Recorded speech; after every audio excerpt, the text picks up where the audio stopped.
পর্ব 9। ত্রয়ী যেন এবারে একটু উত্তেজিত হয়ে উঠল। অস্থির হয়ে শুধাল, তাহলে আপনার চোখ মুখের অবস্থা এমন কেন? মনে হচ্ছে যেন দীর্ঘদিন কোষ্ঠকাঠিন্যতে ভুগছেন। শীর্ষ হতভম্ব হয়ে গেল। তার অনুভূতির 12টা তো বাজিয়ে দিলই, সাথে তাকে কোষ্ঠকাঠিন্য রোগীও বানিয়ে দিল। পৃথিবীতে আরো কত রোগ ছিল, সব বাদ দিয়ে মেয়েটার তাকে এটাই বলতে হলো। বেচারা ছিটকে দূরে সরে গেল। নাকমুখ কুঁচকে বলল, ছি, শেষ পর্যন্ত কিনা কোষ্ঠকাঠিন্য রোগী। ত্রয়ী মুখাবয়বে নিরীহ ভাবভঙ্গি ফুটিয়ে তুলল। পলক ঝাপটে বলল, কোষ্ঠকাঠিন্য রোগী নয়, তবে চোখ মুখের অবস্থা দেখে অমনি মনে হচ্ছিল। শীর্ষের হতবাক্তা বাড়ল। একটু আগে তো সে ত্রয়ীকে প্রেমের প্রস্তাব দিতে গিয়েছিল, অর্থাৎ তার মুখাবয়বে একটি প্রেমময় স্নিগ্ধ অভিব্যক্তি ফুটে ওঠার কথা। তা না উঠে উঠেছে কোষ্ঠকাঠিন্যর অভিব্যক্তি। নাকি তার ওই প্রেমময় স্নিগ্ধ অভিব্যক্তিকেই ত্রয়ীর মনে হয়েছে কোষ্ঠকাঠিন্য? চোখ মুখ শক্ত হয়ে উঠল শীর্ষের। দাঁতে দাঁত পিষে বলল, আমার সামনে থেকে দূর হ বালির বস্তা। কেন? যা বলেছি তাই কর, ধমকে উঠল শীর্ষ। ত্রয়ী অবাক হল। মাত্রই তো লোকটা ঠিক ছিল, এর মধ্যে আবার রেগে গেল কেন? সে কোষ্ঠকাঠিন্যর কথা বলেছে বলে কি রেগে গেছে? কিন্তু সে তো শীর্ষকে সরাসরি কোষ্ঠকাঠিন্য রোগী বলেনি, বলেছে অমন লাগছে। এই লোকের মতিগতি বোঝা দেয়, এই ভালো তো এই খারাপ। ত্রয়ীর মুখশ্রী থমথমে আকার ধারণ করল। তবে আর সে দাঁড়াল না ওই স্থানে। শীর্ষের দিকে এক পলক তাকিয়ে দ্রুত পা চালালো গৃহের দিকে। 57। ঘড়ির কাঁটায় সকাল 9:30। ত্রয়ী কেবলই কলেজে এসে পৌঁছালো। গাড়ি থেকে নামতেই দেখা পেল কায়সারের। কলেজের গেটের সামনেই একটা বাইকে হেলান দিয়ে দাঁড়িয়ে রয়েছে সে। সাথে তার জনা কয়েক তরুণও রয়েছে। তাদের সাথে কি নিয়ে যেন আলোচনা করছে আর হাসাহাসি করছে। লোকটাকে দেখেই বিরক্তিতে কপাল কুঁচকে এলো ত্রয়ীর। বাড়িতে আছে শীর্ষ আর বাইরে আছে এ লোক, দুটোই ভয়ঙ্কর শ্রেণী। প্রাণী জগতের শ্রেণীবিভাগে যদি মানুষের নিখুঁত শ্রেণী বিভাগ করা হতো, তবে এই লোক দুটো নির্ঘাত ধারাবাহিকভাবে তণ্ডা ভয়ঙ্কর এবং অভদ্র শ্রেণীবিভাগের আওতায় পড়ত। আর এই কায়সার নামক লোকটা তো আরও এক ধাপ বাড়িয়ে গায়ে পড়া শ্রেণীবিভাগের আওতায়ও পড়ত। ইদানিং লোকটা একটু বেশিই গায়ে পড়ছে। ত্রয়ী কায়সারের মুখোমুখি হতে চাইল না। মুখোমুখি হলেই দেখা যাবে লোকটা যেচে এসে তার সাথে কথা শুরু করেছে। মেয়েটা মাথায় ওড়না দিয়ে ঘোমটার মতো দিল কায়সারের পাশ কাটিয়ে ঢুকতে শুরু করলো কলেজের ভিতরে। কিন্তু শেষ রক্ষা বোধ হয় আর হলো না। গেটের নিকট যেতেই কায়সার তাকে চিনে নিল। হাস্যোজ্জ্বল কণ্ঠে ডেকে উঠল, আরে ত্রয়ী যে, এতক্ষণে আসার সময় হলো তোমার? সেই কখন থেকে তোমার আসার অপেক্ষা করছি আমি। ত্রয়ী মনে মনে ভীষণ বিরক্ত হলেও মুখে তা প্রকাশ করল না। ভদ্রতা বজায় রাখতে সে নরম কণ্ঠেই বলল, জি, কেন অপেক্ষা করছিলেন? কিছু বলবেন কি? আমার ছাতাটা কোথায়? ফেরত দিবে না? ছাতা? কায়সারের দেওয়া ছাতা তো ত্রয়ী রিকশাওয়ালাকে দিয়ে দিয়েছে। সে ছাতা এখন ফেরত দিবে কোথা থেকে? আর এই লোক যে ছাতা দিয়ে আবার তা ফেরত নিতেও চলে আসবে, সেদিন তাড়াহুড়োতে তা একবারও মাথায় আসেনি ত্রয়ীর। মাথায় আসলে নিশ্চয়ই সে ছাতাটা রিকশা চালককে দিয়ে দিত না। এলোমেলো দৃষ্টি ফেলল মেয়েটা। আমতা আমতা করে বলল, আসলে ছাতাটা। কণ্ঠে এইটুকু উচ্চারণ করতেই আগমন ঘটল শীর্ষের। থমথমে কণ্ঠে সে ত্রয়ীকে শুধাল, এখানে কি করছিস তুই? ত্রয়ী কোনো জবাব দিবে তার পূর্বেই কায়সার বলল, আমার সাথে কথা বলছে। শীর্ষ দাঁতে দাঁত চাপল। ত্রয়ীর দিকে দৃষ্টি দিয়ে বলল, ক্লাসে যা। ত্রয়ী যেন সুযোগ পেল। এমনিই রিকশা চালককে ছাতা দিয়ে এখন সে বিপাকে। রিকশা চালককে ছাতা দেওয়ার কথা জানতে পারলে কায়সার নিশ্চয়ই বিষয়টা ভালোভাবে নিবে না। হাজার হলেও লোকটা তাকে বিপদের সময় সাহায্য করেছে। সেই সাহায্যের বিনিময়ে তার হৃদয় ব্যথা দিতে দ্বিধাবোধ হল ত্রয়ীর। শীর্ষের কথায় মাথা নাড়িয়ে সম্মতি জানালো সে। এরপরে চটজলদি ঢুকে গেল কলেজের ভিতরে। ত্রয়ী চলে যেতেই শীর্ষ তাকালো কায়সারের দিকে। চোখ মুখ কুঁচকে বলল, তুই তো দেখছি তোত্তা চেয়েও বেলাজ নির্লজ্জ। এতবার বারণ করা সত্ত্বেও আবার এসেছিস ত্রয়ীর সাথে কথা বলতে। কায়সার দাঁত বের করে হাসল। ওষ্ঠ বাঁকিয়ে জবাব দিল, তুই আর আমি এক নায়ের মাঝি তো, তাই। শীর্ষ থমথমে কণ্ঠে বলল, ত্রয়ীকে আমি ভালোবাসি, ও আমার কলিজা লাগে, তাই আমি আসি। তুই আসবি কেন? ত্রয়ী আমারও কলিজা লাগে। শুধু কলিজা না, ফুসফুস যকৃত কিডনি সব লাগে, তাই আমিও আসতে পারি। তুই কিন্তু এবার বেশি করছিস, বা পাকনা ডিসের লাইন। আরও বেশি করব, দেখি তুই কিভাবে আকটকাস। কথাটা বলে থামল কায়সার। পরপর আবার তার সাথে থাকা তরুণদের ডেকে বলল, চল এখন আমরা। এটার সাথে এখানে কথা বাড়িয়ে আমাদের লাভ নেই, পার্টির কাজে যেতে হবে। কায়সার তার দলবল নিয়ে চলে গেল। কপালে ভাঁজ পড়ল শীর্ষের। এই কায়সারটা ইদানিং একটু বেশিই করছে। তাকে সাবধান করা হচ্ছে মা রা হচ্ছে, অথচ কোনোভাবেই তাকে দমানো যাচ্ছে না। না, এবার তাকে এমন কিছু করতে হবে যাতে শুধু কায়সার কেন, অন্য কোনো পুরুষও আর ত্রয়ীর উপরে অধিকার বসানোর সুযোগ না পায়। বলা তো যায় না, আজ কায়সার ত্রয়ীর দিকে নজর দিয়েছে, কাল অন্য কেউ দিবে। সুন্দরী মেয়ে নিয়েই এক জ্বালা। এই মেয়েকে এত সুন্দরী হতে কে বলেছে? একটু অসুন্দরও হতে পারত। 58 বিকালের নরম আলোয় শীর্ষ, নয়ন, রবি আর আলভি একত্র হয়েছে শীর্ষদের অফিসের নিকটেই একটি টঙের দোকানে। পড়াশোনা শেষে শীর্ষের ন্যায় আলভিও বাবার ব্যবসায় যোগদান করেছে। তাদের অফিস দুটি কাছাকাছি, মাত্র 5 মিনিটের পথ। তাই তো শীর্ষ ডাকলেই আলভি যে কোনো সময় চলে আসতে পারে, যেমন এখন এসেছে। ইতোমধ্যে 4 জন 4 কাপ চা ও হাতে নিয়েছে। চা খেতে খেতে বিভিন্ন গল্প গুজবে মেতে উঠেছে নয়ন, রবি এবং আলভি। আর শীর্ষ চুপচাপ কি যেন ভাবছে আর চায়ের কাপে চুমুক দিচ্ছে। আলভি ভ্রু কুচকাল। নিজেদের গল্প গুজবে বিরতি দিয়ে শুধাল, কি রে শীর্ষ, তুই কোনো কথা বলছিস না কেন? শীর্ষ থমথমে কণ্ঠে জবাব দিল, নিজের যা লা ই বাচ্ছি না, আবার তোদের সাথে কি কথা বলবো? নয়ন কপালে ভাঁজ ফেলে বলল, কেন, আপনার আবার কি হয়েছে স্যার? আর বলিস না, কায়সারের বাচ্চাটা ত্রয়ীর পিছনে তোত্তা মতো পড়ে আছে। বা ল টা রে এত মা রি এত সাবধান করি, তারপরও ওর গায়ে লাগে না। শীর্ষের কথা শেষ হতে না হতেই মুখ খুলল রবি। এক প্রকার হৈ হৈ করেই বলল, ত্রয়ী মানে তোর বাপের মামাতো ভাইয়ের ওই মেয়েটা না? মেয়েটা সুন্দর আছে কিন্তু। কায়সার। আলভি নিজের চা ফেলে রেখে তড়িঘড়ি করে মুখ চেপে ধরল রবির। শীর্ষ ত্রয়ীকে নিয়ে যে কি পরিমাণ আক্রমণাত্মক তা সেদিন সে ক্লাবেই টের পেয়েছে। আর এখন এই ছেলে কিনা শীর্ষের সামনেই বলছে ত্রয়ী সুন্দর। নিশ্চয়ই শখ হয়েছে এর। শীর্ষ এখন না একে মেয়ে রে এই টঙের দোকানেই লটকে দেয়। তবে আলভি মুখ চেপে ধরলেও রবি দমল না। সে নিজের মুখ থেকে আলভির হাতটা ছিটকে দূরে সরিয়ে দিল। রাগ দেখিয়ে বলল, কথার মাঝখানে মুখ চেপে ধরা কোন ধরনের স্বভাব আলভি? সর দূরে সর। পরপর সে আবার তাকালো শীর্ষের দিকে। পুনরায় বলল, হ্যাঁ, যা বলছিলাম, কায়সার কেন যে কোনো পুরুষের ত্রয়ীর দিকে চোখ পড়াটা স্বাভাবিক। শীর্ষের অন্তর জ্বলে উঠল। তবে সে তা প্রকাশ করল না তৎক্ষণাৎ, বরং শীতল দৃষ্টিতে তাকালো রবির দিকে। শান্ত অথচ গম্ভীর কণ্ঠে শুধাল, তোরও কি ওর উপর চোখ পড়েছে? এখনো পড়েনি, তবে পড়তে কতক্ষণ? 2-4 দিন দেখলে পড়ে যাবে বোধ হয়। নয়ন এবং আলভি ঢোক গিলল। নয়ন একটু ঘেঁষে দাঁড়ালো আলভির দিকে। কণ্ঠ খাদে নামিয়ে বলল, এই শেষ। এবার রবি স্যারের জীবন যৌবন ভবিষ্যৎ কোনটা নিয়ে টানাটানি বাঁধে আল্লাহ জানেন। শীর্ষ কিঞ্চিত সময় নিয়ে তাকিয়ে রইল রবির দিকে।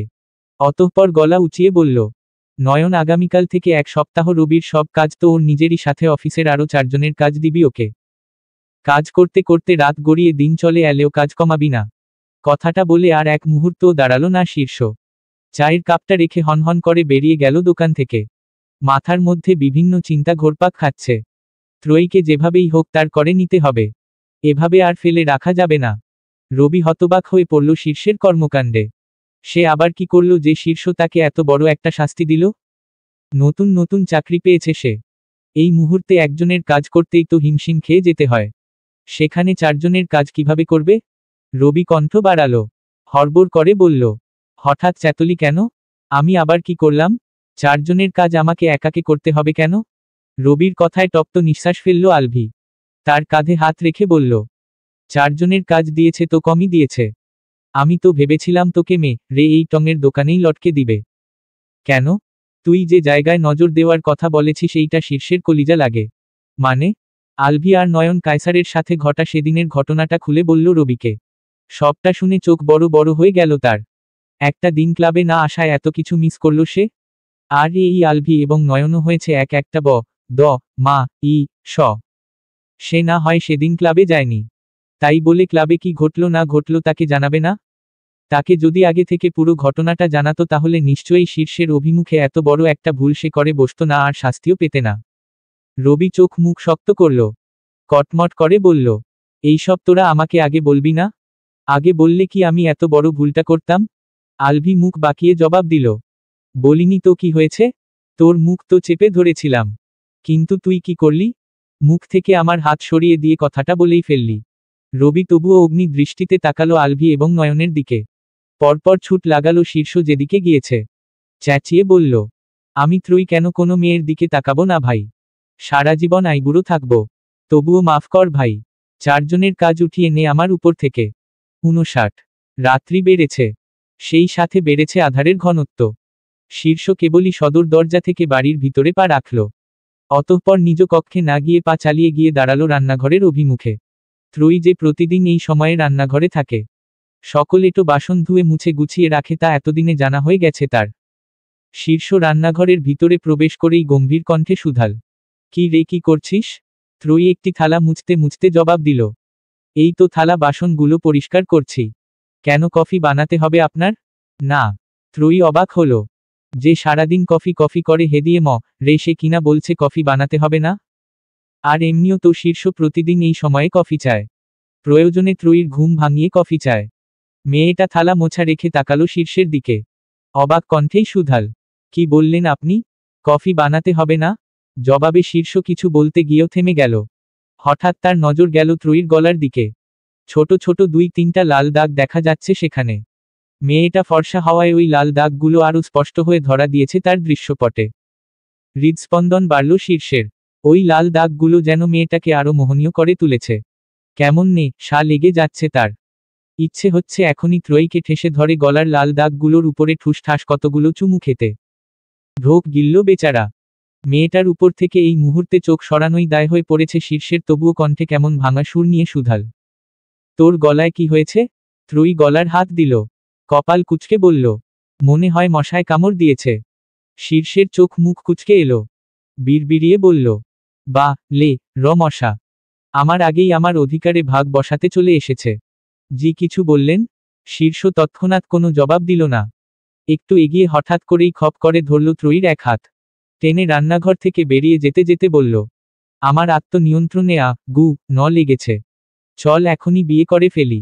একটু এগিয়ে হঠাৎ করেই খপ করে ধরল ত্রয়ীর এক হাত, টেনে রান্নাঘর থেকে বেরিয়ে যেতে যেতে বলল, আমার আত্মনিয়ন্ত্রণে লেগেছে। চল এখনই বিয়ে করে ফেলি। ত্রয়ী বিস্ময় হতবাক হয়ে পড়ল। লোকটা কি বলল? এখনই বিয়ে করবে তাকে? মাথা টাথা খারাপ হয়ে গেছে এর নাকি মজা করছে তার সাথে কোনটা? শীর্ষের হাতের বাগ থেকে নিজের হাতটা টেনে ছাড়িয়ে নিল ত্রয়ী। চোখে মুখে বিস্ময়ের ঝড় নিয়ে বলল, কি করছেন কি? কোথায় নিয়ে যাচ্ছেন আমাকে? মাথা খারাপ হয়ে গেছে নাকি আপনার? শীর্ষ কপাল টানটান করল, চোখে মুখে দৃঢ়তা নিয়ে বলল, পাগল হতে যাব কেন? বিয়ের বয়স হয়েছে আমার, তাই বিয়ে করতে চাচ্ছি। চল এখনই বিয়েটা করে ফেলি। কণ্ঠে তোলা ধ্বনিদ্বয়ের সমাপ্তি ঘটিয়ে শীর্ষ আবারও ত্রয়ীর হাত ধরল। তার আখিদ্বয় যেন মুহূর্তেই ভর করল একরাশ দৃঢ়তা, এক অদৃশ্য আকুতি। কিন্তু ত্রয়ী এবারও নিজের হাত ছাড়িয়ে নিল, দ্বিধাগ্রস্ত হয়ে বলল, আপনি আপনি আমার সাথে মজা করছেন তাই না? শীর্ষের দৃষ্টি তীক্ষ্ণ হল, কণ্ঠে একরাশ গম্ভীরতা নিয়ে বলল, তোর সঙ্গে কি আমার মজার সম্পর্ক যে মজা করব? শীর্ষের কণ্ঠে উচ্চারিত শব্দগুলো যেন ত্রয়ীর হৃদয়ে ধাক্কা দিল। চোখ দুটো বড় বড় হয়ে গেল বিস্ময়। তবে কি শীর্ষ সত্যিই তাকে বিয়ে করতে চাইছে? তার এতক্ষণের কথাগুলো মজা ছিল না? ত্রয়ী স্বল্পক্ষণের জন্য না হয় ধরেও নিল শীর্ষ তার সাথে কোনো মজা করেনি। তার প্রতিটি বাক্য সত্যি ছিল। তবুও তার পক্ষে শীর্ষকে বিয়ে করা সম্ভব নয়, কিছুতেই নয়। বাবা মা এবং দাদিকে হারানোর পরে নিজের রক্ত নিজের চাচারাই যখন ত্রয়ীকে বোঝা মনে করে দূরে ঠেলে দিয়েছিল, তাদের বাড়িতেই ঠাঁই দেয়নি, তখন দয়া ধরে আব্দুর রহমান খানই তাকে আশ্রয় দিয়েছিলেন, নিজের ঘরে ঠাঁই দিয়েছিলেন। নিজের সন্তানের মতো করে কলেজেও ভর্তি করিয়ে দিয়েছেন। রিমা মাঝে মাঝে একটু খারাপ ব্যবহার করলেও বাড়ির বাকিরা আপন করে নিয়েছে তাকে। এই মানুষগুলোর অগোচরে তাদের আস্থা ভেঙে ত্রয়ী কিছুতেই শীর্ষের সাথে কোনো ধরনের সম্পর্কে জোড়াতে পারবে না। আর যাই হোক, এই মানুষগুলোর সাথে সে নি করতে পারবে না। তাছাড়া ত্রয়ী এতিম চাল চুলোহীন একটি মেয়ে। তার মতো একটি মেয়েকে হয়তো কোনো ভালো পরিবারই বউ করে তাদের ঘরে তুলতে চাইবে না। সেখানে শীর্ষদের পরিবার বেশ ধনী এবং সমাজে মর্যাদাসম্পন্ন। তারা নিশ্চয়ই ত্রয়ীকে এই বাড়ির বউ হিসেবে মেনে নিতে চাইবে না। কাউকে আশ্রয় দেওয়া আর বাড়ির বউ করা সমান নয়। তপ্ত নিঃশ্বাস ফেলল মেয়েটি, কণ্ঠ স্বাভাবিক করে বলল, আমি জানি না আপনি সত্যি বলছেন নাকি মজা করছেন। তবে সত্য মিথ্যা যাই হোক না কেন, আমার পক্ষে আপনাকে বিয়ে করা সম্ভব নয়। শীর্ষ থমকাল, সূক্ষ্ম চিনচিনে ব্যথার আভাস পেল বক্ষ অভ্যন্তরে। নিজ প্রেয়সীর কণ্ঠ থেকে প্রত্যাখ্যানযুক্ত বাক্য শোনা নিশ্চয়ই কোনো পুরুষের জন্য সুখকর নয়। শীর্ষের অন্তঃস্থল ভারী হল, ঠান্ডা কণ্ঠেই সুধাল, কেন? আমি কোন দিক থেকে খারাপ? শীর্ষকে ত্রয়ী ভয় পায় তা ঠিক, তবে এর মানে এই নয় যে লোকটা খারাপ কিংবা তাকে সে ঘৃণা করে। বরং মাঝে মাঝে শীর্ষের কিছু কথা কিছু ব্যবহার ত্রয়ীর হৃদয়ে তার জন্য অনুভূতি জাগাতে বাধ্য করে। তবে সে অনুভূতি জাগ্রত হওয়ার সাথে সাথে ত্রয়ীও নিজেকে রুখে দেয় এই ভেবে যে সে একজন সামান্য আশ্রিতা আর শীর্ষ এই বাড়ির স্বত্বাধিকারী। তার সাথে শীর্ষের কোনোভাবেই কিছু সম্ভব নয়। শীর্ষের বারবার ত্রয়ীকে বিয়ের কথা বলা এবং কিছু আচরণ তার হৃদয়ে সন্দেহ জাগিয়েছিল যে লোকটা হয়তো তার প্রতি দুর্বল। তবে সে সন্দেহও সে গুরুত্ব সহকারে নেয়নি। নিছকই একটা ভুল ধারণা ভেবে মনকে সান্ত্বনা দিয়েছিল। ত্রয়ী দীর্ঘশ্বাস ফেলল। নরম কণ্ঠেই বলল, খারাপ আপনি না, খারাপ আমি। না হয় সব খারাপ কেন আমার সাথেই হবে? সবাই কেন আমাকেই ছেড়ে যাবে? যাই হোক সেসব কথা বাদ দিন। আপনার সাথে আমার কোনো দিক থেকেই মিলে না। আপনি যে বাড়ির কর্তা আমি সে বাড়ির সামান্য এক আশ্রিতা। তাছাড়া আমি এতিম। চারকুলে কেউ নেই বললেই চলে। আমাকে হয়তো আপনার পরিবার মানবে না। আর আপনিও আবেগে পড়ে এখন বিয়ের জন্য হয়ে উঠেছেন। 2 দিন পর যখন দেখবেন আমাকে আপনার পরিবার মানছে না, সমাজ মানছে না, তখন আফসোস করবেন। তাই বলি কি আমার পিছনে ঘুরে অযথা সময় নষ্ট করবেন না। বিয়ে করতে ইচ্ছে হলে সুন্দর শিক্ষিত বংশ মর্যাদা সম্পন্ন একটি মেয়েকে খুঁজে বিয়ে করে নিন। সুখী হবেন। এইটুকু বলে থামল ত্রয়ী। দম নিয়ে ফের বলল, আর বিয়ের কথাটা যদি নিছকই মজার ছলে বলে থাকেন তবে আশা রাখছি এই পর্যন্তই থেমে যাবেন। আমার এই ধরনের মজা পছন্দ নয়। ত্রয়ী নিজের কথার সমাপ্তি টেনে নীরবে চলে গেল। শীর্ষ দাঁড়িয়ে রইল ওই স্থানেই। তবে স্থির নয়। তার ছোট্ট হৃদয়টা যেন এক অস্থির উত্তাল সমুদ্রের রূপ নিয়েছে, যার প্রতিটি ঢেউয়ে অস্ফুট আর্তনাদ ভেসে আসছে। চিন্তারাও এই মুহূর্তে ছিন্নভিন্ন হয়ে উঠেছে, যেন প্রচণ্ড বাতাসে দিকহারা বিপথগামী কাগজের টুকরোর ন্যায় ভেসে বেড়াচ্ছে। ত্রয়ী মাত্রই স্পষ্ট রূপে তাকে জানিয়ে গেল সে শীর্ষকে বিয়ে করতে পারবে না, বরং অন্য কাউকে খুঁজে নিতে বলল। কি সাবলীলভাবেই না ত্রয়ী কথাগুলো বলে গেল। অথচ তা পুনরায় স্মরণে আনতেও শীর্ষের কষ্ট হচ্ছে। এ কেমন যন্ত্রণা! ভালোবাসলে কি প্রিয় মানুষটাকে হারানোর ভয়ে এভাবেই কষ্ট পেতে হয়? তবে বোধ হয় শীর্ষ ভালোবেসেই ভুল করেছে। আর এই ভুল তাকে কোন অবধি টেনে নিয়ে যায় কে জানে। 60 সুন্দর সোনালি সকাল। শহুরে আবহাওয়া একটু একটু করে ভারী হয়ে উঠতে শুরু করেছে কোলাহলের কর্কশ ধ্বনিতে। মানুষজন নিজেদের কর্মব্যস্ততায় ছুটে চলেছে দিকবিদিক। এই ক্ষণে ত্রয়ীও নিজের কলেজ প্রাঙ্গণে প্রবেশ করল। আরফা কলেজের গেটের নিকটেই দাঁড়িয়ে ছিল ত্রয়ীর অপেক্ষায়। কাঙ্ক্ষিত ব্যক্তিকে আসতে দেখেই তার দিকে ছুটে এলো আরফা। কপালে ভাঁজ ফেলে উদ্বিগ্ন স্বরে জিজ্ঞেস করল, কোথায় থাকিস তুই? অনলাইনে দেখি না, মোবাইলে কল করলে তাও ধরিস না। ত্রয়ী রিমার করা ঝামেলার কথাটা চেপে গেল। আমতা আমতা করে বলল, আসলে আমি শীর্ষ ভাইয়ার ফেসবুক আইডিটা লগ আউট করে ফেলেছি। এখন আইডির পাসওয়ার্ডও জানি না, আর উনার কাছে জিজ্ঞেস করতেও ভয় লাগছে। তাই অনলাইনে পাচ্ছিস না আমাকে। উনার আইডির পাসওয়ার্ড জানতে হবে কেন তোকে? এখন এই মোবাইল তো তোর নিজেরই। নতুন একটা আইডি খুলে নে। ত্রয়ী আশেপাশে তাকালো। গলা নামিয়ে বলল, আমি পারি না নতুন আইডি খুলতে। আর তাছাড়া শীর্ষ ভাইয়া যদি রাগ করেন। আরফা হেসে বলল, ধুর, উনি রাগ করবেন কেন? তোর মোবাইলটা দে, আমি তোকে নতুন একটা আইডি খুলে দিচ্ছি। ত্রয়ী এবং আরফা দুজনেই কলেজ ক্যাম্পাসের সবুজ ঘাসের উপরে বসে পড়ল।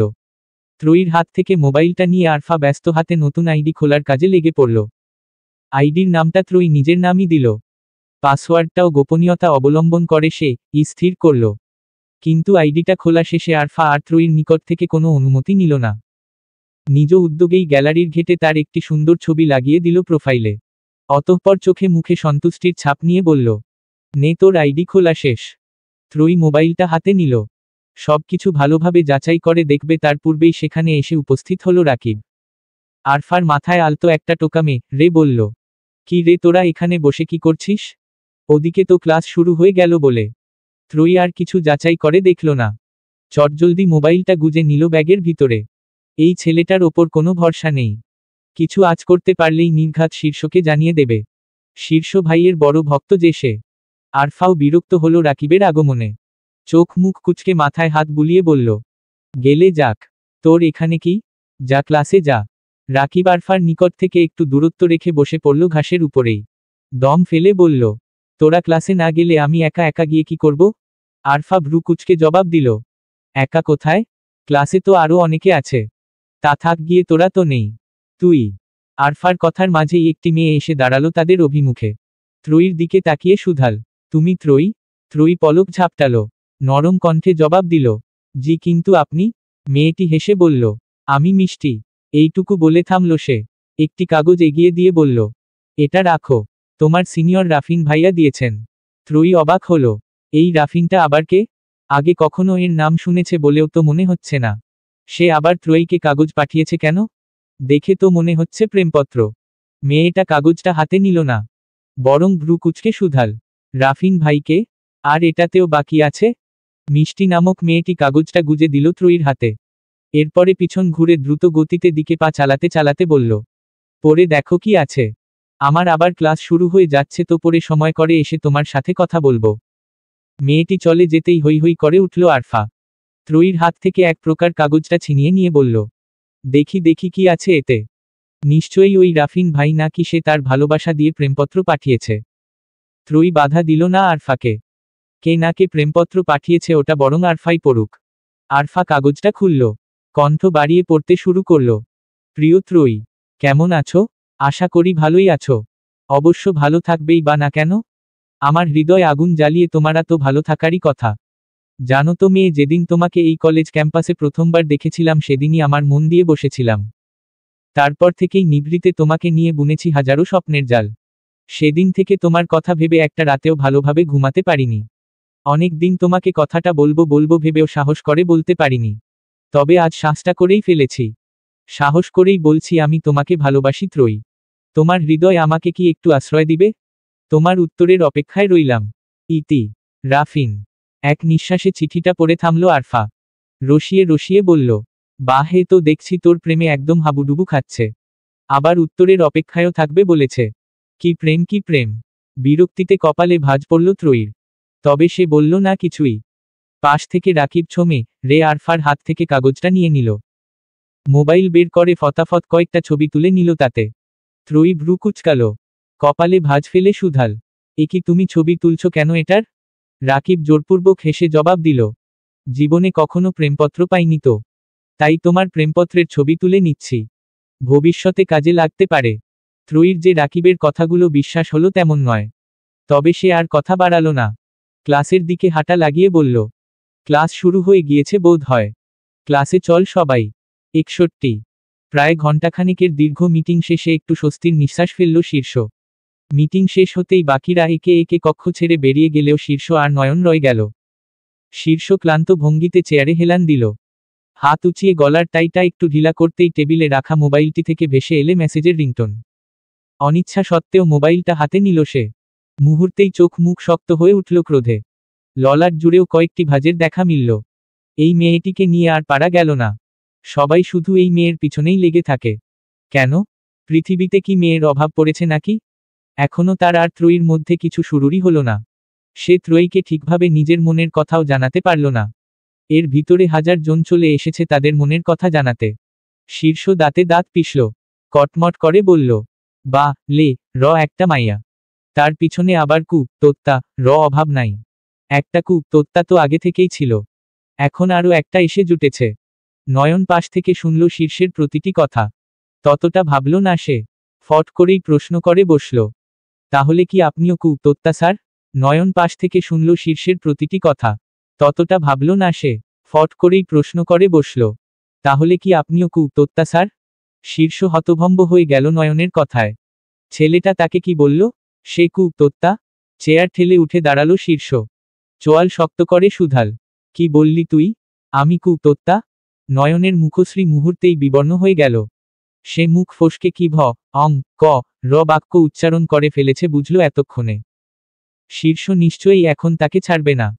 পারলে তো কু তোত্তা বলার অপরাধে কু তোত্তা র কামড় খাইয়ে দিবে। তারপর 14টা ইঞ্জেকশন। জিহ্বার অগ্রভাগ দ্বারা ঠোঁট ভেজালো বেচারা। অতঃপর আমতা আমতা করে বলল, না মানে, আমি আসলে সেটা বলতে চাইনি, মানে বলতে চাইছিলাম। কি বলতে চাইছিলি? নয়ন এলোমেলো দৃষ্টি ফেলল। শীর্ষের প্রশ্নের পরিপ্রেক্ষিতে কি জবাব দিবে খুঁজে পাচ্ছে না সে। যা বলার তা তো মুখ ফসকে ইতোমধ্যে বলেই ফেলেছে। নিজের পায়ে নিজে কুড়াল মে রে ছে। নয়নের এখন নিজের উপরে নিজেরই রাগ লাগছে। কি হতো মুখটা একটু সামলে রাখলে? নিজের মুখটা সামলে রাখলে তো আর আজ এত বড় একটি বিপদে পড়তে হতো না। শীর্ষের দৃষ্টি শীতল হল। কিছুটা সময় নিয়ে সে এক দৃষ্টে চেয়ে রইল নয়নের দিকে। অতঃপর কল লাগালো কাউকে। ওপাশ থেকে কল রিসিভ হতে বেশ ঠান্ডা কণ্ঠেই বলল, আসসালামু আলাইকুম। কেমন আছেন মিস্টার সোহাগ? শীর্ষের কল পেয়ে আনন্দে গদগদ হয়ে উঠল সোহাগ। শীর্ষ সচরাচর কখনো তাকে কল করে না। সব সময় সব কাজে আব্দুর রহমান খান অথবা নয়নী তার সাথে যোগাযোগ করে। সোহাগ হৈ হৈ করে উঠল। উজ্জ্বল চোখ মুখে বলল, ওয়ালাইকুমুস সালাম। এইটুকু বলে একটু থামল সে। দম নিয়ে ফের বলল, তুমি তুমি আমাকে কল করেছ? আমি তো ভাবতেই পারছি না। শীর্ষ দুর্বোধ্য হাসল। নয়নের দিকে দৃষ্টি দিয়ে বলল, না ভাবতে পারলে এখন ভেবে নিন। আমি সত্যিই আপনাকে কল করেছি। হাউ সুইট তুমি দেখতে যেমন মিষ্টি, তোমার কথাগুলোও ভীষণ মিষ্টি। আপনিও ভীষণ মিষ্টি। আর এ কথা শুধু আমি না, নয়নও বলে। মিস্টার সোহাগ লাজুক হাসল। হাত নাড়িয়ে জবাব দিল, যাহ দুষ্টু। এদিকে শীর্ষের কথা শুনে নয়ন হতবাক না হয়ে পারল না। মিস্টার সোহাগ মিষ্টি, এ কথা আবার সে কখন বলল? এই লোকটা করতে চাইছেটা কি? নয়নের ভাবনার মধ্যেই শীর্ষ ফের মিস্টার সোহাগকে বলল, যাক ওসব কথা বাদ দিন। আপনি এখন কোথায় বলুন তো? এই তো বাড়িতেই আছি। আহা, আপনি বাড়িতে কেন? নয়ন আপনাকে খুব মিস করছে। অফিসে এসে থেকে আপনাকে খুঁজছে। আপনি অফিসে না এলে নাকি ওর ভালো লাগে না? নয়ন আহাম্মক বনে গেল। তার ছোট মাথাটার উপরে যেন বজ্রাঘাত হলো মুহূর্তেই। এসব কথা সে কখন বলল? এই লোক তাকে না ফাঁসিয়ে ছাড়বে না দেখা যাচ্ছে। কোথায় আজ ওই অদ্ভুত প্রাণীটা অফিসে আসেনি বলে একটু শান্তিতে সময় কাটাবে ভেবেছিল, তা না ওই প্রাণীকে এখন অফিসে এনেই ছাড়বে। নয়ন ওষ্ঠ ফাঁকা করল কিছু বলার উদ্দেশ্য, কিন্তু তার কণ্ঠনালী ভেদ করে কোনো শব্দ বের হওয়ার পূর্বেই শীর্ষ হাত উঁচিয়ে থামিয়ে দিল। বেশ হাস্যোজ্জ্বল মুখে বলল, আপনি তাড়াতাড়ি চলে আসুন। নয়ন অপেক্ষা করছে আপনার জন্য। নিজের কথা শেষ করে কল কাটল শীর্ষ। নয়ন এগিয়ে এলো তার দিকে। কণ্ঠে বিস্ময়বোধ নিয়ে বলল, এসব কি অদ্ভুত কথা বলছেন স্যার? আমি আবার কখন মিস্টার সোহাগকে খুঁজলাম? আর উনার জন্য অপেক্ষাই বা করলাম কখন? শীর্ষ হাত রাখল নয়নের কাঁধে। বাঁকা হেসে বলল, করিসনি তো। কিন্তু ওই যে আমাকে কুতোত্তা বলেছিস। এখন আজ সারাদিন তুই মিস্টার সোহাগের সাথে থাকবি। এটাই তোর শাস্তি।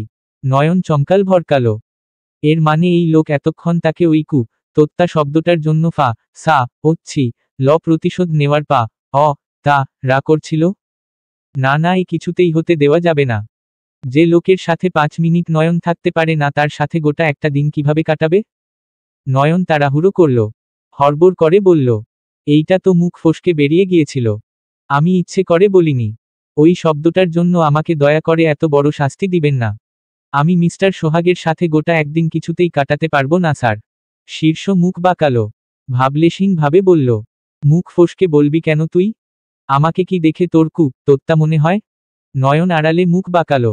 মনে মনে বলল, তোত্তা তো ত্রয়ী ম্যামের পিছনে অন্য যারা ঘোরে তাদের দেখেও মনে হয় না। তবুও আপনি বলেছেন। পরপর গলা বাড়ালো নয়ন। জোরপূর্বক হেসে বলল, না না, আপনাকে দেখে তোত্তা কেন মনে হবে? আপনি তো অতি সুদর্শন পুরুষ। আপনার চেয়ে সুদর্শন পুরুষ আমাদের শহরে কেন পুরো বাংলাদেশে নেই? শীর্ষ মুখ বাঁকিয়ে বলল, পাম দিচ্ছিস? তবে সে পাম দিতেও দেরি করে ফেলেছিস। মিস্টার সোহাগ আসছে। আজ সারাদিন শুধু তোর আর মিস্টার সোহাগের। প্রয়োজনে পুরো অফিস ফাঁকা করে দেব। তবুও তোদের দুজনকে একে অপরের থেকে দূরে যেতে দেব না। কণ্ঠে তোলা বাক্যগুলোর পরিসমাপ্তি ঘটিয়ে কক্ষের বাহিরে পা বাড়ালো শীর্ষ। নয়নের মুখশ্রী কাদো কাদো হল। মুখ ফসকে কি একটু বলে ফেলেছে যার জন্য এখন তাকে এত বড় একটা শাস্তি ভোগ করতে হবে? সে কিভাবে সারাটা দিন মিস্টার সোহাগের সাথে কাটাবে? নয়ন মুখ ভার করল। অসহায় কণ্ঠে বলল, আমি আর কখনো এমন বলবো না স্যার। মুখ ফসকেও বলবো না। তবুও সারাটা দিন আমাকে ওই মিস্টার সোহাগের সাথে থাকার শাস্তি দিবেন না। শীর্ষ দাঁড়ালো না। যেতে যেতেই বলল, যা বলেছি তাই। আর যদি মনে করিস আমার কথার অবাধ্য হবি তাহলে তোর এত সাধের চাকরিটাকে আমি করে দেব। আব্দুর রহমান খান নিজের কেবিনে ছিলেন। প্রয়োজনীয় কিছু ফাইল উল্টেপাল্টে দেখছিলেন। তখনই কেবিনের দরজায় টোকা পড়ল। ভিতরে আসব? শীর্ষের কণ্ঠস্বর। আব্দুর রহমান খান ফাইল দেখতে দেখতেই জবাব দিলেন, এসো। শীর্ষ দরজা ঠেলে ভিতরে ঢুকল। এগিয়ে গিয়ে বসল বাবার অভিমুখে একটি চেয়ার দখল করে। আব্দুর রহমান খান এক পলক তাকালেন ছেলের দিকে। অতঃপর আবার নিজের কাজের প্রতি মনোনিবেশ করে শুধালেন, কিছু বলবে? জি, বলে ফেলো। শীর্ষ একটু সময় নিল। চোখে মুখে তার হানা দিল একরাশ দ্বিধা। কণ্ঠে ক্ষীণ ইতস্ততবোধ নিয়ে বলল, ব্যবসার কাজে সম্পৃক্ত হওয়ার কিছুদিন পরেই তুমি আর মা আমার বিয়ের কথা বলেছিলে না? আব্দুর রহমান খানের হাত থেমে গেল। পিতৃসুলভ ধীর দৃষ্টিতে ছেলের দিকে তাকিয়ে বললেন, কিন্তু তখন তো তুমি বলেছিলে এত তাড়াতাড়ি বিয়ে করতে চাও না। তাহলে আজ হঠাৎ সেই প্রসঙ্গ তুলছ? শীর্ষ কিছু বলতে গিয়েও আটকে গেল। কেমন ইতস্তত লাগছে তার কথাটা বলতে। এমনি বাহিরে সে যতই নির্লজ্জ মা র পি টে বাজে স্বভাবের হোক না কেন বাবা মায়ের অভিমুখে যথেষ্ট মার্জিত এবং ভালো থাকার চেষ্টা করে। এভাবে বাবার অভিমুখে বসে নিজের বিয়ের কথা বলতে কেমন লজ্জা লাগছে তার। আবার না বলেও তো উপায় নেই। চারদিক থেকে যেভাবে শকুনের উপদ্রব শুরু হয়েছে তাতে কখন কি হয়ে বলা যায় না। শীর্ষ জোরে জোরে কয়েকটা নিঃশ্বাস নিল। নিজেকে ধাতস্থ করে এবার বলেই ফেলল, আমি এখন বিয়ে করতে চাই। আব্দুর রহমান খান বিচক্ষণ মানুষ। ছেলের কণ্ঠ, চোখের ভাষা আর ওই একটুখানি ইতস্ততবোধ, সব মিলিয়ে তিনি বুঝে নিলেন শীর্ষের মনের কথা। তার ছেলের নিশ্চয়ই কোনো রমণীকে মনে ধরেছে অথবা কোনো রমণীর সাথে প্রণয়ের সম্পর্কে জড়িয়েছে। নয়তো এতটা সহজে এবং এভাবে তার অভিমুখে বসে বিয়ের কথা বলতো না। আব্দুর রহমান খানের দৃষ্টি শীতল হল। অত্যন্ত ঠান্ডা কণ্ঠে শুধালেন, মেয়েটিকে? শীর্ষ দৃষ্টি নামিয়ে নিল। ধীর গলায় জবাব দিল, ত্রয়ী। আব্দুর রহমান খান অবাক হলেন। তার ছেলের তাহলে ত্রয়ীকে পছন্দ? তবে বিষয়টা ভালোই হয়েছে। ত্রয়ী একা এতিম। মেয়েটির জন্য ভীষণ মায়া হয় তার। নিজের মনেও তিনি অনেকবার ভেবেছিলেন মেয়েটিকে শীর্ষের বউ করে নিজের বাড়িতে রেখে দেওয়ার কথা। কিন্তু সাহস করে কথাটা বলতে পারেননি কাউকে। শীর্ষা আজকালকার ছেলে। যদি ত্রয়ীকে পছন্দ না করে। হ্যাঁ, এটা ঠিক, আব্দুর রহমান খান চেয়েছেন ত্রয়ী তার বাড়ির বউ হোক। তবে জোর জবরদস্তি কিংবা নিজের মতামত শীর্ষের উপর চাপিয়ে দিয়ে নয়। জোর জবরদস্তি করে আর যাই হোক সংসার হয় না। এমনি মেয়েটির জন্ম থেকে দুঃখের শেষ নেই।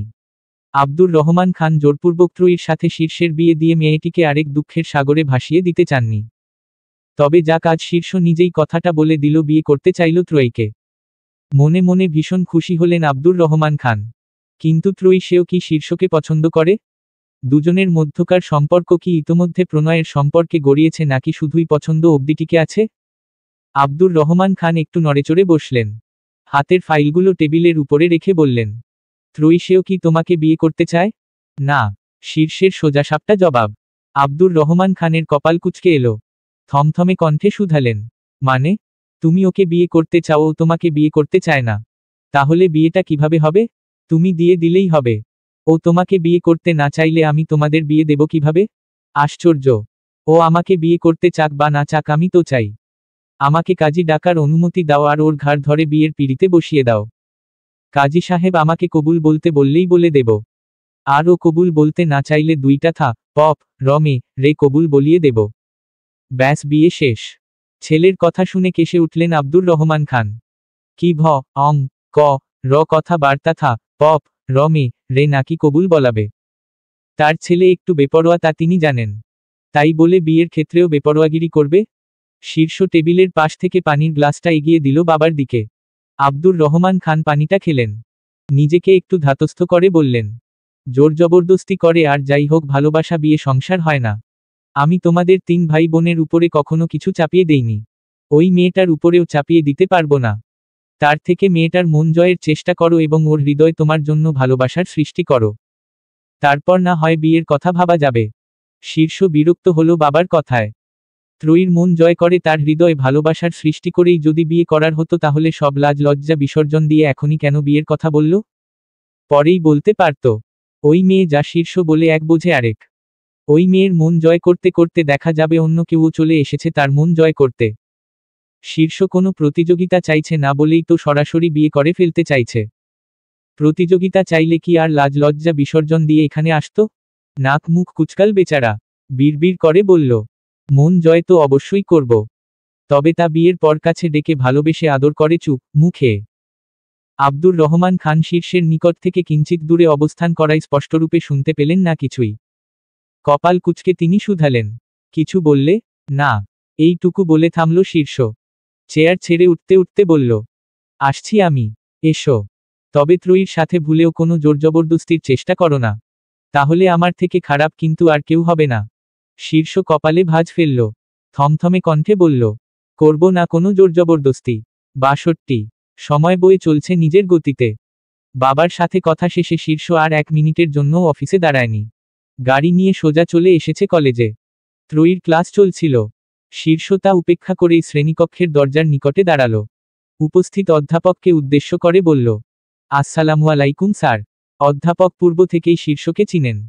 তিনি ওষ্ঠে হাসি ফুটিয়ে বললেন, আরে শীর্ষ যে, তুমি হঠাৎ এখানে? শীর্ষ সৌজন্যসূচক হাসল। নম্র কণ্ঠে বলল, আসলে ত্রয়ীকে একটু প্রয়োজন ছিল।